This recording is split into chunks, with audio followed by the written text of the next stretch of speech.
TV에서 축구한 이야기가 아닌 진짜 축구 이야기. 아이러브 풋볼.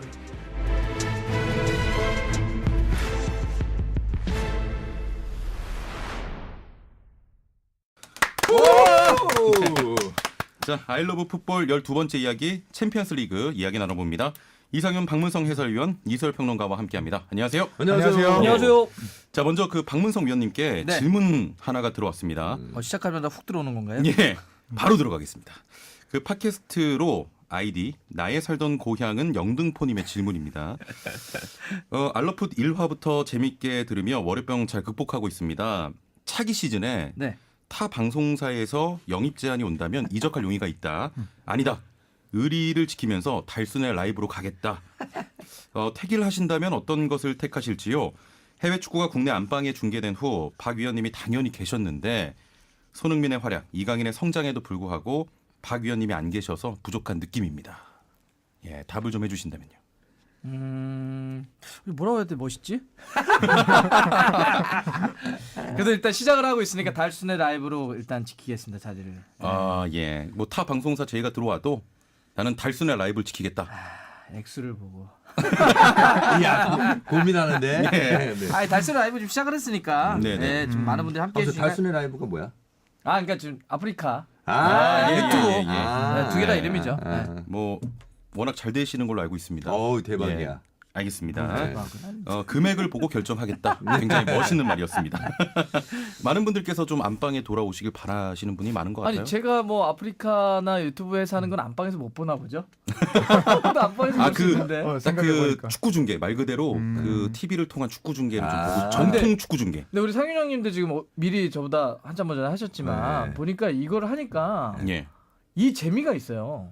서로 이렇게 또 이야기 주고받고 이런 재미가. 소통에. 그러니까 이게 예. 이렇게 얘기하니까 이게 제가 원래는 2014년서부터 아프리카 TV 제가 BJ는 아니었고 게스트로 갔었는데 아, 예, 예. 그때도 조금은 사람들의 그 시선이 좀 곱진 않았어요. 그때만 하더라도. 그때. 예. 근데 지금 완전히 바뀌었어요. 그럼요. 나저 박문선 해설위원, 뭐 서영욱이, 음. 뭐 그리고 김태룡이 다 들어올지 꿈에도 몰랐지. 그래서 지금 좋다고 얘기하잖아. 네. 야, 내가 참 이게 네. 세상이 바뀌었어요. 네. 그 뭐 소통도 소통인데 약간 그 풍선 맛도 좀 짜릿하십니까? 아이 뭐 엄청나죠. 야, 짭짤하죠 이게. 예, 알겠습니다. 자, 지난주에는 챔피언스 리그 16강 경기의 절반이 또 치러졌고 이번 주에 남은 경기가 열렸는데요. 챔피언스 리그 이야기는 잠시 뒤에 해보고 해외 축구 이슈들 먼저 살펴봅니다. 자, 외신들이 연일 손흥민에 대한 칭찬으로 뭐 말 그대로 도배가 되고 있는데 영국의 축구 전문지 풋볼 365는 EPL 최고 선수 10명을 선정해 발표했는데요. 손흥민을 6위에 올렸고요.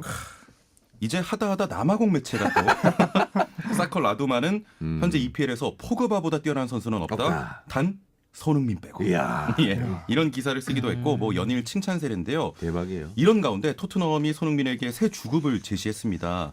약 2억 2천만 원 주급이요. 그 연봉, 뭐 주급, 이적료 이런 이야기 많이 나오는데 유럽 축구 연봉 체계가 어떻게 되나요? 일단 뭐 말 그대로 연봉이라 하면 1년에 예. 받는 돈이 연봉이고 월 단위로 받으면 월급이고 그렇죠. 주마다 받으면 주급인 예. 거죠.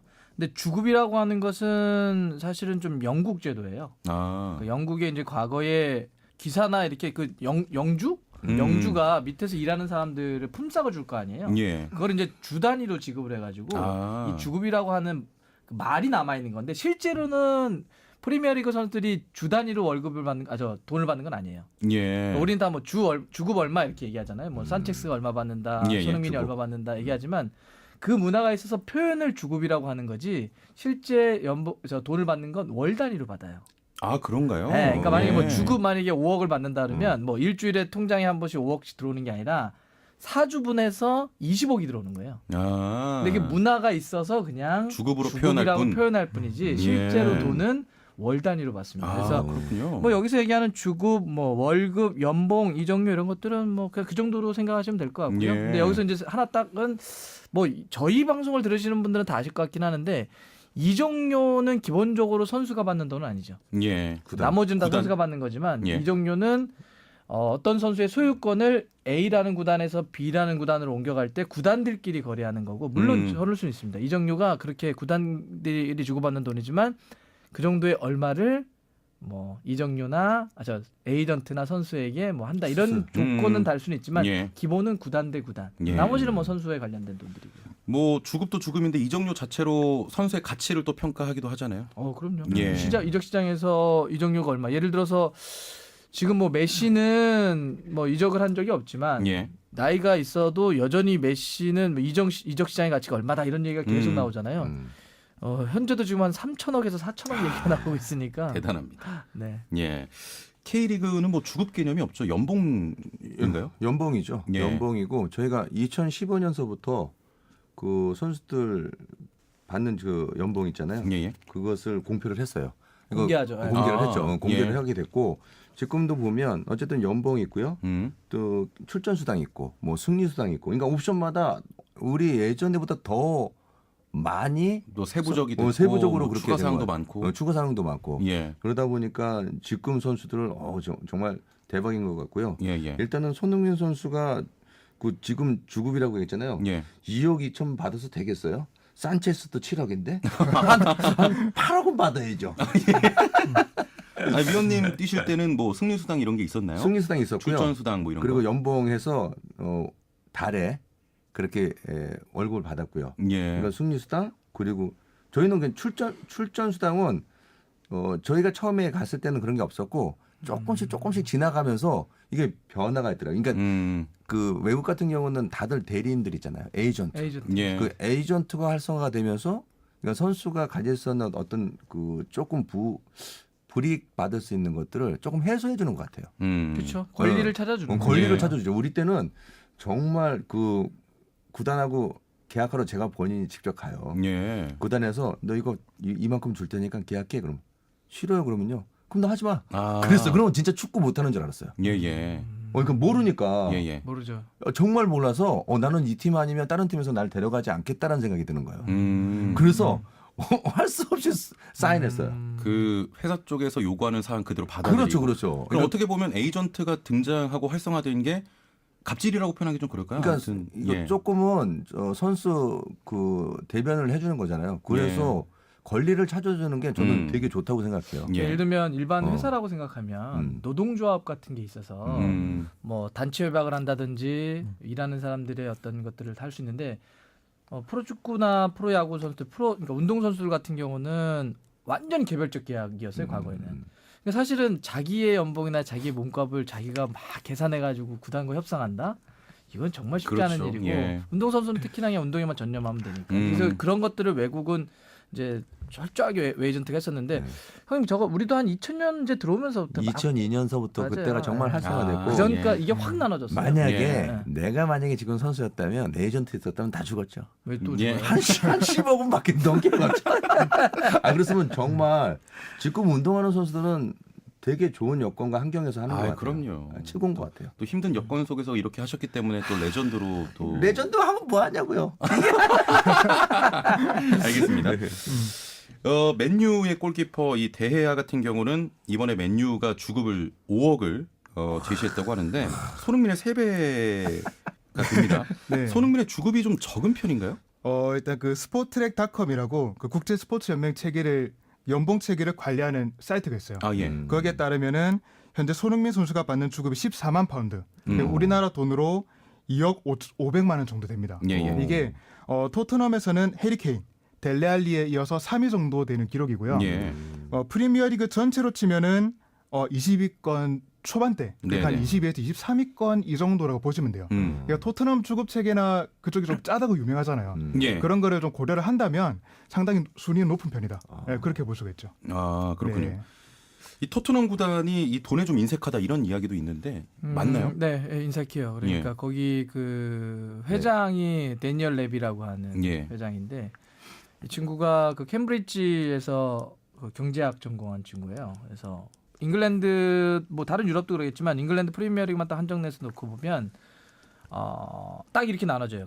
선수의 연봉이나 이적을 진행을 할 때 감독이 입김이 세게 작용하는 팀과 경영진의 입김이 세게 작용하는 팀 크게 보면 두 가지로 그렇군요. 갈려요. 예. 그래서 만약에 감독의 입김이 좀 세게 하는 데 같은 경우는 뭐 감독이 아무래도 자기가 원하는 선수를 좀 데려오기 위해서 좀 과감하게 지르기도 하고 예. 이렇게 하는데 경영자가 세게 지르는 데 같은 경우는 경영자는 언제나 회사와 아, 그렇죠. 예. 팀의 살림살이를 많이 생각하기 때문에 항상 이런 걸 좀 짜게 하는데 특히 그 중에서도 그 경영자들의 입김이 센 구단이 토트넘이고 토트넘 그 중에서도 회장이 굉장히 주퍼날을 많이 튕기는 팀이 이제 네비입니다. 그래서 예. 토트넘이 좀 일색하고 또 그런데다가 요즘 최근에 토트넘이 홈구장 건설, 새 홈구장 건설하면서 그쪽으로 돈이 많이 들어갔어요. 예, 예. 그래서 더더욱 요즘은 조금 토트넘이 더욱더 선수들에게 좀 연봉이 좀 짜죠. 그 레벨 구단주가 있잖아요. 예. 맞박이에요. 아주 예, 맞아요. 빛이 나죠. 제가 봤을 땐 정말 아주 깐깐하게 생겼어요. 예. 꼰대 같아요. 스크루지. 스크루지예요. 알겠습니다. 아니 그런데도 불구하고 토트넘의 그 해리케인, 뭐 에릭센, 델리알리, 손흥민 거의 뭐 정상급의 선수인데 왜 안 나갈까요? 아니 나갈 것 같아요. 전 개인적으로는 나갈 수도 있을 거라는 생각이 들고 곧 이적을 한다. 분명히 자기 몸값에 걸맞는 대우를 받아야죠. 그렇죠. 토트넘이 한번은 좀 진지하게 내부에서 한번 중장기적인 구단의 포지셔닝 같은 걸 고민해봐야 될 것 같아요. 예를 들어서 과거에 이제 가르스 베일이라든지 모드리치를 레알로 보내거나 이랬을 때는 토트넘이 한 중상위권 정도의 그랬죠. 팀이었잖아요. 예. 그러니까 약간 선수를 잘 골라서 키운 다음에 팔아서 그거로 이제 돈을 버는 레비 구단주의 어떤 방식이 구단주는 아니죠. 회장의 방식이 토트넘을 끌어갈 수 있는 방식이었다고 하지만 지금 토트넘은 어쨌든 우승 경험을 포함을 해가지고 챔피언스리그권을 계속 유지하는 팀인데 그 약간 옛날 시기에 그러니까 옛날 한 중상위권을 유지했던 그 선수 운영 정책을 가지고 앞으로도 이걸 계속 끌어갈 수 있을까? 저는 예를 들어서 뭐 우리 상윤형님은 지금 어딜 가야 된다고 얘기하지만 저는 오히려 붙잡아서 더 강한 팀으로 가는 전략도 토트넘 내부적으로는 고민을 해봐야 된다. 자꾸 언제까지나 보낼 거냐는 거예요. 물론 저는 이제 토트넘도 그런 방향성에 대한 고민을 한번 해봐야 된다고 생각해요. 진지하게. 박문세 해설위원이 얘기한 것처럼 정말 중상위권이 아니라 이제 탑에서 챔피언스리그를 경쟁을 하고 리그에서도 지금 우승하는 우승 팀이 경쟁하고 있죠. 그럼 이런 선수를 잡으려면 어떻게 해야 돼요? 써야죠. 돈을 벌어야죠. 쏘지 않는데 그런 어떤 상황에서도 분명히 경영진에서도 변화가 있어야 되고 또 선수들도 그런 측면에서는 좀 강하게 뭔가 협상 테이블 해서 자신들의 그건 인상시켜야지 계속 그렇게 해서 만약에 그걸 풀지 못하면 선수로서는 계속 딜레마예요. 좀 그래서 이제 그거에 약간 이번에 좀 지켜봐야 될 거는 새 홍구장이 건설된 다음에 지금 이제 비용이 많이 들어간 거잖아요. 근데 이제 경기장이 오픈이 되면 그거를 통한 수익이 일단 증가 추세로 갈 거예요. 그럼 증가 추세로 돌아갈 때 그때 판단을 보고 싶어요. 얼마나 또 돈을 투자하는지 그때 되면 좀 알 수 있을 것 같고요. 제가 거기 회장으로 가야 될 것 같아요. 뒤에서 많이 그냥 가 그럼. 돈을 약간 먹으실 것 같아요. 농담이고요. 야, 그런 냄새 좀 났어? 농담이에요. 자, 지금 뭐 그 토트넘의 홈구장 이런 이야기 좀 나눠봤는데 그 방탄소년단의 해외 공연이 확정이 됐어요. 웸블리 스타디움에서 공연한다고요? 네, 일단 방탄소년단이 그 손흥민이 뛰고 있는 토트넘 홈구장이죠. 그 웸블리 스타디움에서 공연을 펼칩니다. 그 동안에 최고의 스타들이 이제 웸블리 스타디움에서 공연을 많이 했는데요. 뭐 퀸이나 뭐 아바, 비틀즈 이런 팀들이 공연을 했죠. 그리고 이제 영화 보헤미안 랩소디의 콘서트인 라이브 에이드가 펼쳐졌던 장소이기도 합니다. 너무 유명하죠. 이 토트넘 후스퍼도 SNS에 뭐 글을 남겼다고요? 네, 그렇죠. 이런 글을 남겼어요. 손흥민 선수가 늘 멋진 골을 넣고 환호하는 이곳 웸블리. 다가오는 6월 1일 또 다른 대한민국의 스타 BTS가 이곳을 찾아 콘서트를 갔습니다. 뭐 이런 글을 좀 남기기도 했죠. 대단합니다. 안 놓쳐. 물 들어올 때까지. 그러니까요. 이 토트넘이 골을 넣고 환호하던 장소에서 또 방탄소년단이 공연을 한다고 합니다. 정말 자랑스럽고요. 혹시 뭐 세 분은 방탄소년단 노래 좀 아시나요? 아이돌이죠. 아이돌. 팬클러브? 뭐 페이클러브? 페이클러브. 페이클러브. 형님, 저희 BTS는 잘못 건드리면 안 됩니다. 그냥 큰일 납니다. 이 프로그램 흘려보내야 돼요. 흘려보내야 돼요. 아니 어쨌든 있잖아요. 모르면 모른다고. 아니야. 방탄소년단은 제가 잘 알죠. 잘 알죠. 그럼요. 저하고 완전 절친인데요. 그런 말 조심하셔야 된다고요? 알겠습니다. 이 웸블리 스타디움이 또다시 열광의 도가니가 될 것 같습니다. 자, 이제 뭐 챔피언스 리그 16강 이야기 좀 나눠보죠. 먼저 리옹과 바르셀로나 경기인데 세 분 다 뭐 바르셀로나의 그 8강 진출을 예측을 하셨고 경기는 어떻게 됐습니까? 일단 1차전은 그 리옹의 홈 경기장이죠. 예. 예, 그룹파마 스타디움에서 열렸는데요. 결과적으로 양 팀 모두 좀 답답한 경기를 했어요. 그러면서 이제 0대0 무승부를 기록을 했습니다. 당초에 리옹이 홈에서는 좀 선전할 거다. 예. 예, 이런 전망도 좀 있었거든요. 근데 리옹이 기대만큼의 그런 미드필드의 기동성이라든가 압박 능력을 못 보여주면서 바르셀로나에게 허점을 많이 노출했어요. 예. 근데 바르셀로나도 공격 루트가 단조로웠고 그리고 마무리 상황에서 결정력 문제를 좀 많이 드러내면서 예. 그런 기회들을 못 살렸죠. 그러면서 결국에는 좀 맥 빠진 그런 무승부 게임으로 좀 흘러갔다. 예. 이렇게 정리를 해볼 수 있을 것 같습니다. 당연히 뭐 바르셀로나가 저는 이길 거라고 생각을 했는데 뭐 이상희 위원님 경기 어떻게 보셨나요? 저 일단은 바르셀로나가 득점 못한 거는 그거는 인정을 하는데요. 그러니까 예. 축구에서 이게 리옹 원정 경기 그리고 리옹이 지금 페키르 선수가 나오질 않았어요. 예. 근데 중요한 건 리옹도 잡을 수 있는 경기를 잡아야 홈에서 잡아야 되는데 못 잡았고요. 그러니까 득점을 하지 못했죠. 일단 그런 측면에서는 저는 두 팀 다 골 결정력에서는 이제 문제인 거죠. 득점을 하지 못했기 때문에 예. 오히려 이게 1차전에서 끝나는 게 아니잖아요. 그래서 2차전에서 깜누 가면 제가 볼 때는 바르셀로나가 조금 더 집중을 해서 득점을 만들어내면서 승리를 이끌어낼 것 같아요. 예, 네. 알겠습니다. 박무성 의원님. 뭐 전체적으로 내용은 뭐 다 동의합니다. 예. 네, 완전히 동의하고요. 근데 이제 저도 이거는 비겼긴 했지만 이건 바르셀로나가 다음 단계로 올라간 거죠 이미. 아, 그러니까 그렇게 원정을 가서 0-0으로 좀 비겼고 이날 경기만 하더라도 슈팅 숫자가 23대 4예요. 네. 그러니까 물론 압도적인 결정력의 경기. 예. 문제는 좀 있었지만 원정 가서 23대 4로 했던 바르셀로나가 깜노로 와서는 뭐 이거는 뒤집어지기는 어렵습니다. 예. 저희가 아무리 뭐 그러니까 이런 데 나오면 항상 저희 있잖아요. 경기는 지켜봐야 됩니다. 이랬지만 이거는 뒤집어지기는 어려워요. 나 저 뒤집을 거야. 나 저 여러분 저 나는 있잖아요. 리옹으로 갑니다.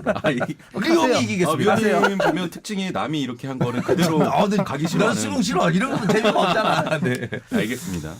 이설 평론가는 어떻게 예측을 하십니까? 뭐 이거는 다 동의를 합니다. 이제 바르셀로나 나 동의 안 한다고.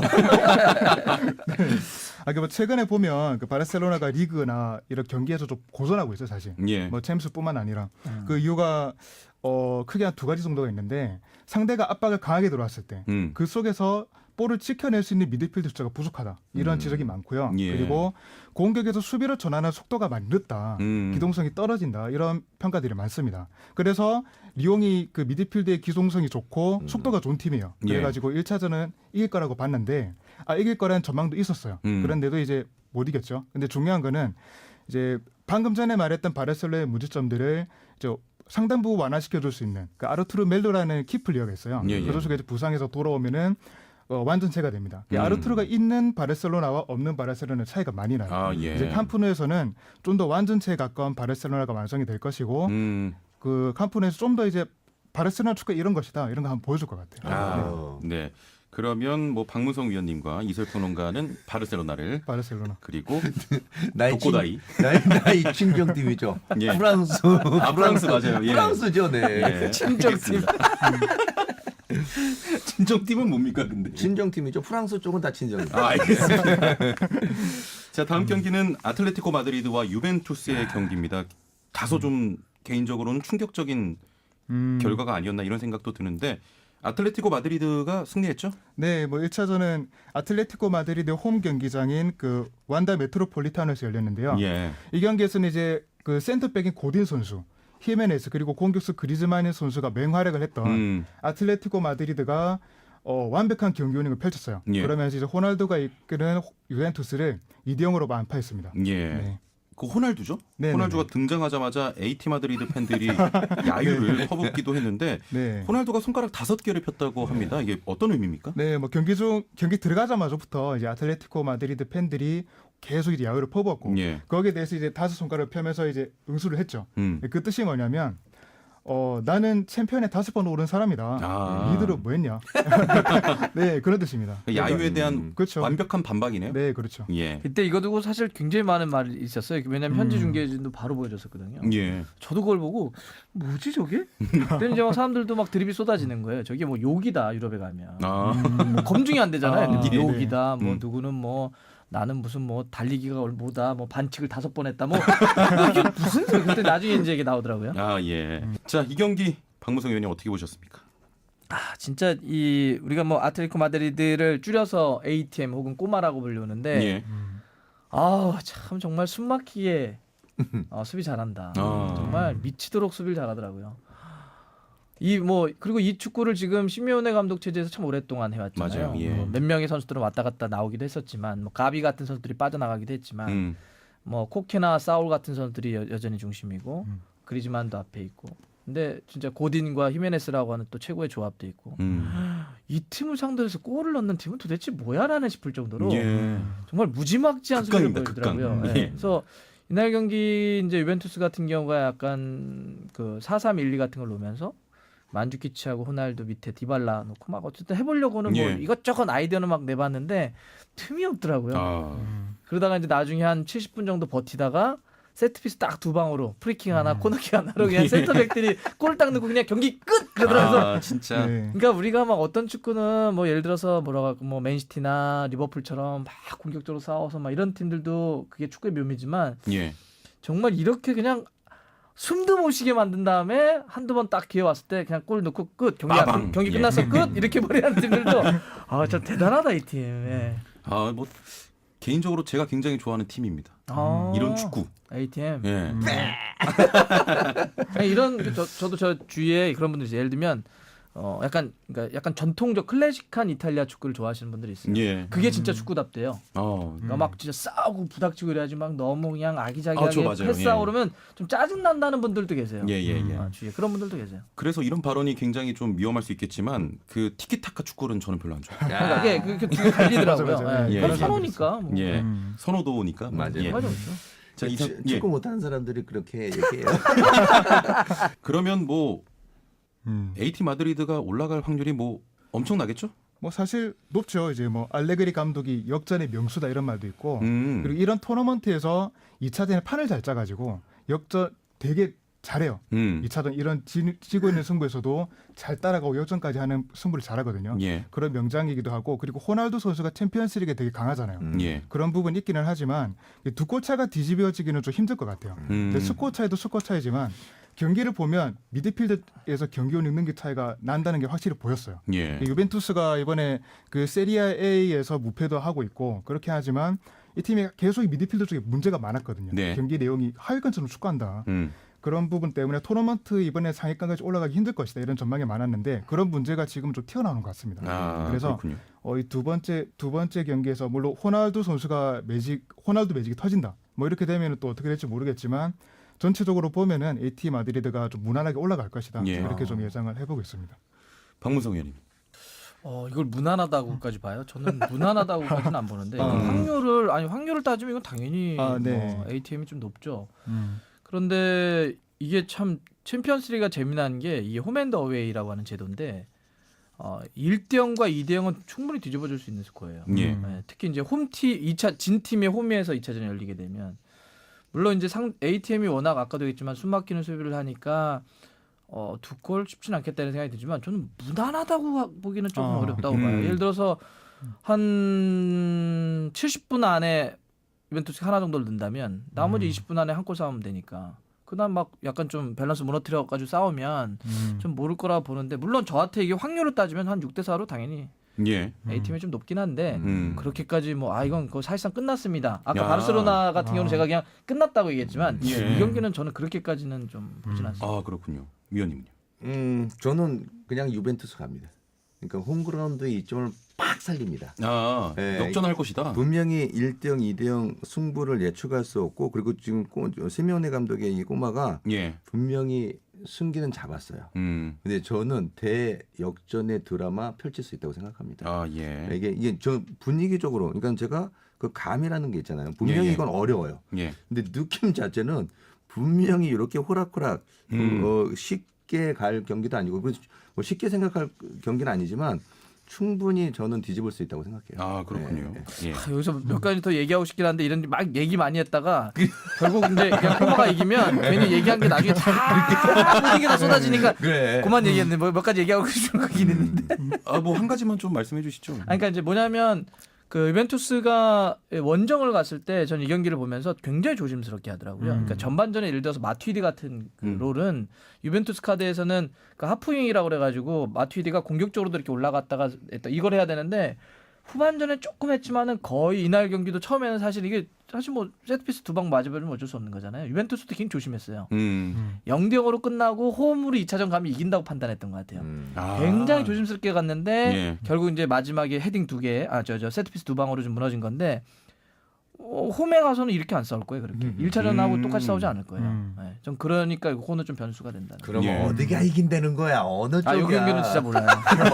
모르는 뭐 있어? 아유. 저는 근데 굉장히 의외입니다. 2대0으로 ATM이 이겼잖아요. 당연히 좀 무난하게 올라갈 것이다 이렇게 생각을 했는데. 뭐 그럴 수도 있죠. 그럴 수도 있는데 네. 그냥 저 느낌이나 뭐. 우리 전문가께서는 예. 그게 그래서 축구 공은 둥글다. 예. 저 어쨌든 이런 상황들을 뭐 뒤집거나 그래서 뭔가 경기가 끝났거나 그랬으면 예.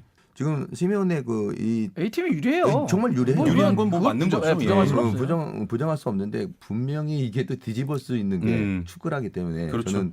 저는 그래서 유리하긴 하지만 끝났다고 얘기하기는 어렵다. 어려워요. 2차전 네, 가야 끝났다고 예. 보면 어렵죠. 자, 알겠습니다. 이어서 예. 유벤투스예요. 알겠습니다. 자, 이어서 이번 16강전 어떻게 보면 대박 게임인데 샬케 04와 맨시티의 경기입니다.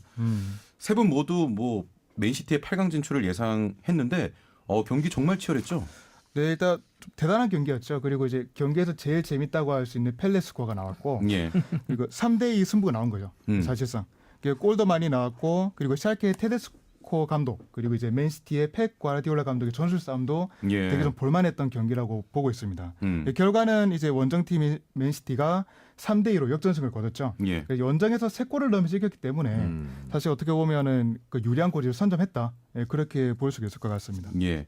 아니 그 샬케 04 이렇게 잘하는 팀입니까? 뭐 16강전까지 올라왔다는 건 뭐 잘하는 팀이라는 거지만 맨시티를 상대로 좋은 경기를 보였거든요. 경기 어떻게 보셨나요? 최근에 지금 분데스리가에서 지금 14위를 달리고 있어요. 예. 그리고 또 최근의 경기가 1무 2패예요.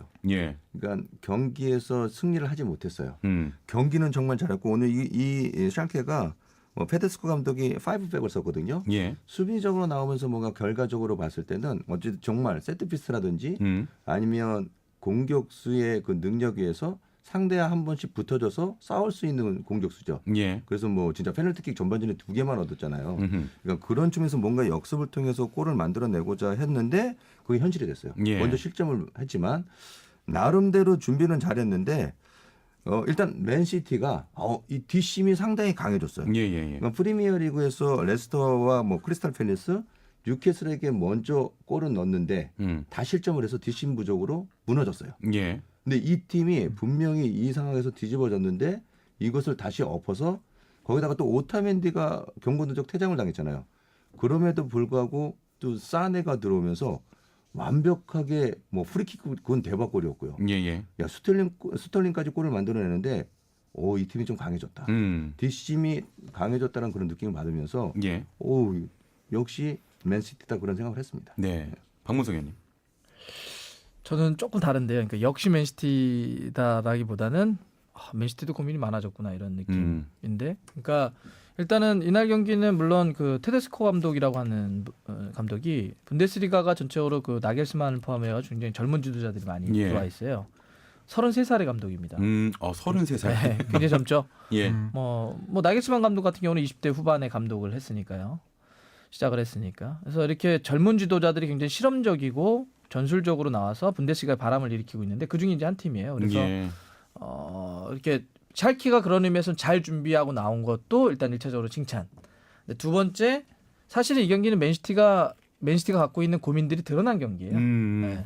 예를 들어서 오타멘디라고 하는 카드가 더 이상 이제 약간 좀 이 메인급으로 쓰긴 좀 어렵겠구나. 아하. 이런 고민들이 드러났고, 그다음에 페르난지뉴에 대해서 확실히 이 선수의 그 뭐라고 할까요? 그 굉장히 지금 혹사를 하고 있고 중장기적으로는 이 대치제가 좀 필요한 상태인데, 물론 이날 경기는 백으로 썼지만, 그래서 지금 당장이야 뭐 이제 원정에서 3대1로 이겼으니까 다음에 2차전 홈 이거 그러니까 뭐 이거 올라갈 거는 뭐 크게 문제는 없을 것 같긴 한데, 좀 긴 호흡으로 보자면 시티도 몇 가지는 고민들이 좀 드러나는 경기가 아니냐. 네. 생각합니다. 문제점이 이제 좀 드러나는 그런 상황이고, 이렇게 되면 맨시티가 그래도 유리하겠죠? 2차전 맨시티 홈이고. 뭐 일단은 8강까지 올라가는 거는 무난할 것 같아요. 근데 예. 이제 8강 이후가 문제인 거죠. 그런 아까 좀 전에 말씀하셨던 그런 고민들은 그때가 좀 그럴 것 같고 일단은 기본적인 전력 차이가 큽니다. 물론 2차전에서 페르난지뉴 선수도 경고 누적으로 못 나오고 오타멘디 선수도 퇴장을 당했기 때문에 못 나오거든요. 예. 그런 공백들이 있기는 하지만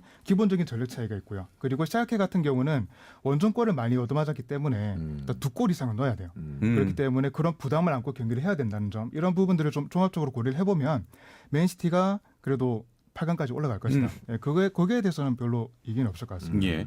그 뭐 두 분도 마찬가지로 맨시티의 8강 진출을 뭐 형님 또 다른 거 하시죠? 나는 맨시티 어쨌든 미국 우승을 갔기 때문에 맨시티 가야죠. 네. 맨시티 갑니다. 뭐 두 분 세 분 다 네. 맨시티 네. 예상하셨고 자 마지막으로 좀 남겨뒀습니다. 미넨과 리버풀의 경기 살펴볼 텐데 리버풀의 홈인 안필드에서 치러졌죠. 경기 네. 어떻게 됐나요? 일단 경기는 0대0으로 마무리가 됐어요. 예. 마무리가 됐는데 미넨이 평소하고는 좀 다르게 수비적인 운영을 했습니다. 아 네. 예. 그래서 이제 경기는 리버풀이 내내 두드리고 그 미넨이 계속 수비적으로 치중하는 그런 양상이 좀 펼쳐졌다고 볼 수가 있거든요. 예. 리버풀의 빠른 공격 전개도 이제 물론 돋보이긴 했지만 이 경기에서는 미넨의 노련한 수비가 좀 더 이제 눈에 띄지 않았나 이제 그렇게 보고 있습니다. 예. 네. 0대 0이어서 굉장히 저는 실망한 경기 중에 하나였는데 그 이상 위원님께서는 지난 시간에 무조건 리버풀이 올라간다. 네. 예. 이렇게 말씀하셨는데 어떻게 보면 좀 어려워졌습니다. 무조건 어렵죠. 저는 코바치의 이 미넨이요. 지금 조금 정상 궤도로 올라섰다. 이걸 안필드에서 분명히 리버풀이 발라버려야 되는 거 맞아요. 예, 예. 발라야 되는데. 그런 건 아프리카 쪽에 좀 쓰시면 안 됩니까? 아, 그래요? 나는 무조건- YTN인데. 왜 그래? 이게 좀 무조건 이겨야 돼요. 예, 예. 근데 이기지 못했고요. 이게 그런 거예요. 그러니까 홈그라운드에서 안필드에서는 경기인데 이걸 잡지 못했다. 그렇죠. 이거 리버풀로서는 제가 봤을 땐 최근에 좀 분위기적으로 좀 안 좋은 거죠. 예, 예. 그러니까 득점을 못 그렇다고 해서 마누라 라인이 이게 잘하는 게 못하는 게 아니죠. 좋은데도 득점을 하지 못한다는 것은 이거는 문제가 있고요. 예. 그러니까 문제로서는 저는 제가 봤을 때는 완전히 꿀이죠. 예. 이것도 꿀인데 괜찮죠? 괜찮아요. 충분히 지금의 저는 킹슬리 코마 같은 선수 이런 선수 되게 좋아하거든요. 예, 예. 그러니까 이 선수의 존재감도 상당히 좋고 레반이 가만히 안 있을 것 같아요. 예, 예. 예, 거기다가 또 그나브리 밀러도 이제 경고 누적으로 못 뛰었는데 이제 나오게 되면 예. 조금 더 미넨 쪽이 좋을 것 같지만 전 리버풀 갑니다. 알겠습니다. 네. 그 아까 말씀하신 게 박무성 의원님께서 일단은 리버풀 홈에서 치러지니까 잠그고 있다가 2차전을 좀 대비한다. 이렇게 좀 경기 운영을 펼친 건가요? 바이에른 미넨이요? 예. 네. 그러니까 이거는 아까 우리 이수열 평론가께서 얘기하셨는데 가장 특징적인 움직임이 뭐였냐면 양쪽 풀백이었어요. 바이에른 미넨에. 알라바하고 키미가 양쪽 풀백인데 와 굉장히 안쪽으로 좁혀놓고 그러니까 뭐 상윤님 계시지만 수비의 기본적인 원칙 중에 하나가 수비는 좁게 서라. 예. 공격은 넓게 서라. 깊게 서라. 이런 이제 원칙이 있는데 그 원칙에 굉장히 충실한 수비였고요. 그래서 예. 풀백이 특히나 이날 경기는 안으로 완전 좁혀가지고 센터백하고 거의 페널티 에어리어 안쪽으로 4명이 다 들어가 있더라고요. 완전 걸어 근데 잠그겠다 이거네요. 물론 이거는 수비의 기본 원칙이기도 하지만 왜 더 심하게 들어갔을까 생각을 해봤더니 리버풀의 공격을 3톱을 쓰게 되는데 피르미누 그다음에 마네, 살라가 이렇게 쓰는데 이 세 선수가 측면 쪽으로 와이드하게 벌려서 크로스를 하냐고요. 안 하잖아요. 예, 예. 안으로 좁혀서 3명이 연계 플레이를 하기 때문에 좁게 들어오는 상대를 당연히 좁게 수비하려고 그랬다는 거죠. 그러니까 힘을 못 발휘하는 거예요. 예. 그래서 저는 키미하고 알라바가 이렇게 오버랩을 안 나가는 경기를 근래 참 못 봤어요. 거의 예, 예. 왜냐하면 좁게 서 있으니까 이렇게 오버랩을 나가기가 그렇죠. 어려운 거죠. 나가기 어렵죠. 예, 예. 넓게 서 있으면 올라가서 할 텐데 거의 오버랩을 안 나가고 대신 공격은 뭐 코만이라든지 나브리 같은 선수들을 계속 코바치도 경기 도중에 불러가지고 나브리하고 코만 불러가지고 계속 지시하고 그러니까 예. 여기는 잠그고 공격은 위에서 하게 하고 굉장히 실리적인 축구 결과를 끌어낼 수 있는 축구를 하더라고요. 그래서 야 역시 참 이게 감독들이 참 중요하구나. 어떻게 하나에 따라서 적중했다고 보시는 네, 거죠? 클럽이 일단은 한 방 좀 맞았다고 생각하고 0대 0이긴 하지만 예. 홈에선 조금 뭐 리버풀 입장에서는 원치 않았을 결과인데 지금 뮌헨이 조금 유리하죠. 아무래도 홈이니까. 근데 뭐 0대 0이잖아요. 그렇죠. 이건 진짜 0대 0이니까. 네, 네. 여기서 잠깐 얘기하면 수비 조직은 아까 조직도 조직이지만 선수들의 그 정말 커버 플레이할 수 있는 거리가 상당히 중요하죠. 예. 그러니까 상대가 측면에 있는 선수들이 살라나 마네가 측면도 공략하지만 안쪽으로 공략하는 게 상당히 좋잖아요. 그런 측면에서 그러니까 마르티네즈 선수, 그러니까 홀딩에 섰던 이 수비형, 예. 그리고 로드리게스 선수도 이날은 상당히 공격적으로도 뭐 뿌려줄 수 있는 능력이 좋지만 수비적으로도 완성도 있게 상당히 잘했어요. 예. 알칸타라 선수랑. 그러니까 수비를 경고하면서 실점을 하지 않겠다는 그런 모습들이 정말 예. 미넨이 정말 좋아졌다. 좋은 경기 운영을 했다. 네. 예. 그러면 2차전에는 다른 양상으로 나오겠죠? 미넨 같은 경우도요? 뭐 아무래도 조금 다르겠죠. 네, 다르게 나오는데 일단은 이 경기 같은 경우는 코바시치 감독이 좀 노렸던 것 같아요. 예. 일단 미넨이 이번 시즌 내내 이제 지적받았던 문제가 공격에서 수비로 넘어올 때 전환을 할 때 그 속도와 기동성이 너무 떨어져가지고 예. 역습을 많이 허용을 한다. 근데 반대로 리버풀 같은 경우는 이거를 정말 잘 공략하는 팀이거든요. 정말 수비에서 공격으로 넘어가는 속도가 정말 빠르고 기동성이 좋기 때문에 정면으로 부딪히면 이건 승산이 안 난다 싶어가지고 코바치 감독이 조금 수비를 내려놓고 예. 안정적으로 경기를 했고 템포를 의도적으로 늦추는 그런 경기를 했습니다. 근데 2차전도 경기 양상 크게 다르진 않을 것 같아요. 그래서 코바치 감독이 2차전 홈이라고 해서 승부를 걸까 이런 생각이 좀 있습니다. 분명히 양 팀이 이제 그 선수적인 상승이 분명히 그런 게 있기 때문에 좀 조심스럽게 하다가 어느 타이밍에 승부수를 걸겠죠. 네, 그래서 2차전도 전체적인 경기 양상은 1차전과 조금 비슷하게 갈 가능성도 있다. 네, 저는 이제 그렇게 좀 보고 있습니다. 예. 네. 이상 위원님께서는 리버풀, 여전히 리버풀. 두 분 같은 경우는 어떻게 그 미넨의 좀 우세를 예측을 하시는 겁니까? 아니요, 저 같은 경우도 결국에는 리버풀이 올라갈 것 같다는 생각이 좀 드는 게 뭐냐면 예. 2차전에서는 그 1차전에서 안 나왔던 반다이크 선수가 들어와요. 그러면은 반다이크 선수가 들어오면 무게감이 달라집니다. 그런 게 있고 미넨 같은 경우는 공수 운영에서 정말 핵심적인 역할을 한다고 할 수 있는 킴비 선수가 경고 누적으로 못 나옵니다. 이게 저는 좀 크게 작용을 할 거라고 봐요. 그리고 양 팀이 가지고 있는 속도 차이라든가 기동성 차이가 좀 있다고 보거든요. 그래서 양 팀이 승부수를 던졌을 때 조금 더 무게가 실리는 쪽은 리버풀이다. 그래서 상대적으로 좀 더 리버풀이 올라갈 가능성이 좀 높지 않을까. 저는 좀 그렇게 봐요. 네. 박문성 위원님께서는 어떻게 생각하십니까? 그럼 저라도 미넨 가야 될 것 같은데. 아니야, 나 마음 바뀔 거야. 아 뭐야? 나 마음 바뀔 거 이거잖아. 사실 이거는 저는 뭐 어디 쪽으로 확 쏠리지가 않기 때문에 그래도 이게 밸런스를 위해서 저는 미넨 할게요. 그렇게 또 피해 가십니까? 내 미넨 가려고 그랬는데 거기서 이렇게 가네 또. 아니 본인의 생각을 좀 말씀해 주세요. 누가 저거 골랐다고 이거 올리지 말고. 아니 지금 생각은요, 미넨이 저는 올라간다고 생각해요. 예. 진짜로. 리버풀 제가 강력하게 강추했는데 지금 상황이라고 보면 분명히 마누라 라인이 있어서 이거 상대적으로, 그리고 아까 이스라엘 칼럼니스트가 얘기한 것처럼 반다이크 선수가 합류하면 수비는 정말 더 탄탄해지겠죠. 네네. 근데 저는 확률상 분명히 경기상 전체적으로 백중세를 보긴 해요. 하지만 미넨에 가서 경기를 하는 리버풀이 쉽지 않을 거다. 네, 그러니까 선수의 어떤 감이죠. 제가 그래서 저는 미넨 갑니다. 이제 미넨의 고민은 근데 미넨도 그 선수를 활용할 수 있는 자원이 많지는 않아요. 지금 이제 소위 얘기하는 로베리 라인들 로번과 리베리로 될 노세도 있고 부상도 있어가지고 이게 보면 사실 이렇게 파괴적인 선수가 있지는 않아요 공격에. 네. 그러니까 그리고 저기 미넨 가지 말고 리버풀 가요. 왜요? 내가 미넨 하시니까. 그래요? 아니 파괴적이지 않는데 무슨 왜 저기 그쪽으로 가는 건 이상하잖아. 위원이 이거 맞췄다고 해서 뭐 상주거나 그러니까 아니야. 나는 이렇게 둥글게 가고 싶지 않아. 전문가로서의 그런 전문가잖아 지금. 그 개인적인 좀 의견을 말씀해 주세요. 네. 예. 네, 정말 8강 진출팀이 누구일지 점점 더 궁금해지는데 정리를 좀 해볼게요. 그 맨유 파리 중에서는 당연히 파리 생제르맹이 좀 더 유리한 고지를 점했고요. 그렇죠. 네. 예. AS 로마와 포르투는 2차전을 좀 봐야 될 것 같고. 맞죠? 토트넘과 도르트문트는 토트넘이 올라갈 확률이 압도적이죠. 이수열 평론가는 지난 시간에도 말씀드렸지만 도르트문트 못한다고. 자, 그리고 아약스와 레알 마드리드가 좀 유리하다 이렇게 보면 될 것 같고, 리옹과 바르셀로나가 압도적으로 올라갈 것이다. 리버풀과 미넨은 2차전을 좀 봐야 할 것 같고요. 샬케 04와 맨시티는 맨시티 쪽. 예. 그리고 AT 마드리드와 유벤투스는 봐야 된다. ATM이 유리하지만 요거는 좀 더 봐야 된다. 갈렸죠. 확실히 전 유벤투스입니다. 예.